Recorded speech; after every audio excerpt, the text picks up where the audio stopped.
జీవన పోరాటములో జరుగుతున్న మానసిక భౌతిక యుద్ధములో అన్ని సమయాలు నీకు అనుకూలంగా ఉండకపోవచ్చు బిడ్డ.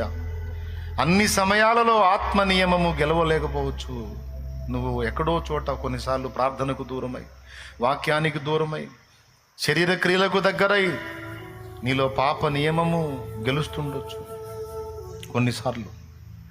అప్పుడు నీ గుండె గాయమైపోయింది. నేనేనా ఇలా అయిపోయింది, నేనేనా ఇంత దిగజారింది, నేనేనా ఇంత నీచమైన ఆలోచన చేసింది, నేనేనా ఇంత తొట్టుపడింది అని నిన్ను నువ్వు అసహించుకుని నువ్వు అనుకున్న ప్రణాళికలు చేయటం మానేస్తావు.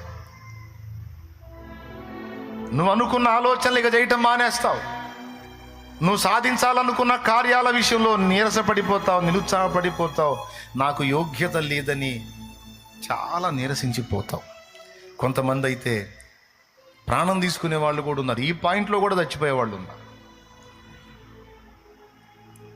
ఇంత హేయమైన ఆలోచన చేసిన నేను బతకకూడదు, దేవుని ఇంత దుఃఖపెట్టిన నేను, ప్రభువుని ఇంత గాయపరిచిన నేను, ప్రభువుకు నచ్చని పని చేసిన నేను, ప్రభువుకు నచ్చని విధంగా ప్రవర్తించిన నేను, ప్రభువుని దుఃఖపెట్టిన నేను పనికిరాను, లోకానికి పనికిరాను, యేసయ్యకు పనికిరాను, చచ్చిపోతాను అని చనిపోయిన వాళ్ళు ఉన్నారు. వారి అపరాధాలను బట్టి అందులో మొట్టమొదటిగా చెప్పుకోదగ్గవాడు యూదా ఇస్కరియోతు. సాతాను ఆలోచనకు చోటిచ్చాడు.